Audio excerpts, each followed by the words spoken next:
Bismillahirrahmanirrahim. Assalamualaikum warahmatullahi wabarakatuh. Selamat sore para mahasiswa semuanya.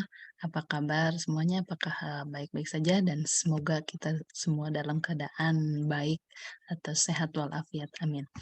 Oke, di semester 2 ini alhamdulillah kita bisa bertemu kembali dalam mata kuliah yang berbeda. Untuk hari ini kita akan membahas tentang manajemen kurikulum, mata kuliah manajemen kurikulum. Tentunya banyak di antara Anda yang sudah mengenal kurikulum. Yes, untuk lebih jelas kita mulai saja tentang manajemen kurikulum. Di suatu bangsa atau di suatu negara itu kan dihuni oleh orang-orang. Nah, kemudian bangsa atau negara itu berkualitas atau maju atau berkembang itu dilihat dari bagaimana orang-orangnya. Meskipun negara tersebut kaya, kalau orang-orangnya tidak berkualitas, nah kemungkinan negara itu tidak akan maju. Nah, jadi harus membentuk orang-orang yang berkualitas supaya negara tersebut tuh maju. Nah, untuk membentuk orang-orang yang berkualitas, salah satunya yaitu melalui pendidikan. Kemudian, pendidikan itu tidak lepas dari sistem pendidikan nasional. Bagaimana atau apa itu sistem pendidikan nasional? Yaitu keseluruhan komponen pendidikan yang saling terkait secara terpadu untuk mencapai tujuan pendidikan nasional. Jadi di sini ada dua keyword, yaitu kita harus tahu tentang komponen pendidikan dan tujuan pendidikan nasional. Apa saja komponen pendidikan? Komponen pendidikan itu diantaranya ada peserta didik, tenaga kependidikan, ada pendidik, jenjang pendidikan, dan kurikulum. Nah, itu diantaranya komponen pendidikan. Ada peserta didik, tenaga kependidikan, pendidik, jenjang pendidikan, dan kurikulum. Kemudian, tadi kan keyword yang kedua, kita harus tahu tujuan pendidikan nasional. Ini ada dalam undang-undang, tujuannya yaitu mencerdaskan kehidupan bangsa yang bermoral, religius, berbudi pekerti luhur, dan berpengetahuan. Nah, Anda bisa bisa cek kembali tujuan pendidikan nasional. Kemudian, nah, tujuan pendidikan nasional itu bisa terwujud kalau ada kurikulum. Jadi di sekolah itu harus ada kurikulumnya. Kemudian kurikulum itu merupakan jantungnya pendidikan. Berarti kalau kurikulumnya tidak berjalan, nah otomatis pendidikan itu tidak akan berkualitas. Maka, sebagai jantung pendidikan, kurikulum harus didesain sedemikian rupa sebaik mungkin dan tentunya disesuaikan dengan keadaan negara tersebut.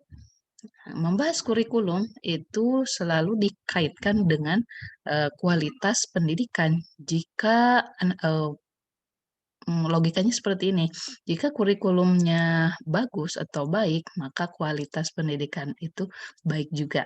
Meskipun pada realitanya tidak seperti itu ya.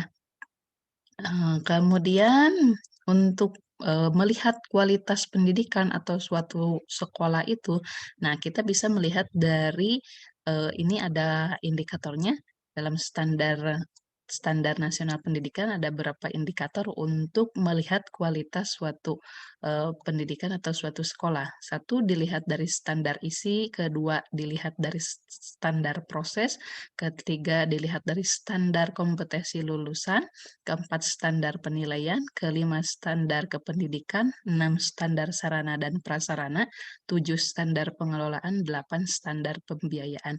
Nah, ini biasanya dalam akreditasi yang dijadikan penilaian ada 8 indikator tersebut. Maka setelah nanti ada penilaian dari 8 indikator tersebut akan keluarlah nilai untuk sekolah tersebut, misalkan nilainya A, B, atau C. Nah, itu maka terlihat kualitas sekolah tersebut. Kalau A bisa dikatakan kualitasnya baik, sangat baik. Kemudian berbicara kurikulum juga, itu memerlukan aktivitas manajemen. ya. Harus diatur, ada perencanaannya, mulai perencanaan dan sampai ke proses yang terakhir ada pengawasan atau kemudian evaluasi. Nah, jadi kurikulum itu tidak terlepas dari, aktivitas manajemen. Kemudian kurikulum itu apa? Kurikulum bisa didefinisikan sebagai komponen pendidikan yang sangat strategis karena merupakan seperangkat rencana dan pengaturan mengenai tujuan, isi, dan bahan pelajaran serta cara yang digunakan sebagai pedoman penyelenggaraan kegiatan pembelajaran untuk mencapai tujuan pendidikan. Tadi dikatakan bahwa kurikulum itu merupakan jantungnya pendidikan. Kalau, kurikulumnya tidak dijalankan, berarti bisa dikatakan kualitas kualitas pendidikannya juga, tidak baik. Nah, kemudian di sini ada kata pedoman. Jadi kurikulum itu sebagai pedoman penyelenggaraan kegiatan pembelajaran. Di dalamnya diatur di antaranya ada, berapa berapa jam untuk setiap mata pelajaran apa saja untuk setiap tingkatan, berapa jam jumlahnya, alokasi waktunya, itu sudah diatur semuanya di dalam, kurikulum. Kemudian kurikulum sering dikaitkan dengan mutu pembelajaran. Artinya, kurikulum yang baik akan menghasilkan mutu pembelajaran yang baik pula, sehingga pembelajaran akan lebih efektif dan efisien. Ini idealnya seperti itu. Maka, guru yang profesinya sebagai guru harus memahami kurikulum itu dengan baik, supaya ketika dia sudah paham kurikulum, nanti diterapkan dalam pembelajarannya seperti apa, kemudian hasilnya nanti akan menghasilkan mutu pembelajaran yang baik, kemudian si siswanya menjadi berkualitas. Itu yang diharapkan dan idealnya seperti itu. Kemudian ini ada kurikulum berkaitan dengan mutu pembelajaran. Nah, di Indonesia, sudah beberapa kali berganti kurikulum. Nah, tentu saja kenapa kurikulum itu diganti, itu ada alasannya. Salah satu alasannya itu dianggap sudah tidak relevan lagi, maka digantilah kurikulum. Ini beberapa kurikulum yang pernah diberlakukan di Indonesia. Dan, sebenarnya kurikulum itu, sudah ada sejak zaman Belanda, ketika Belanda di Indonesia kan mendirikan sekolah. Nah, sekolahnya itu sudah ada kurikulumnya, di mana kurikulum pada waktu itu mengacu kepada negara Belanda. Nah, kemudian ini yang pernah diberlakukan di Indonesia, kurikulum 94 atau kurikulum berbasis materi. Nah, inti dari kurikulum tersebut yaitu guru dalam mengajarkan suatu bidang studi merasa berhasil apabila mampu menyelesaikan semua materi program pembelajaran yang telah dirancang. Jadi intinya kalau materi misalkan dalam satu semester itu sudah tersampaikan semuanya ke siswa, itu sudah dikatakan berhasil. Meskipun siswa tersebut tidak paham atau kurang paham terhadap materi yang disampaikan oleh guru. Nah, ini untuk kurikulum 94. Jadi materi harus tersampaikan semuanya. Kemudian diganti lagi dari kurikulum 94 ganti ke kurikulum 2004 atau disebut kurikulum berbasis kompetensi atau KBK. Nah, ini ada perubahan.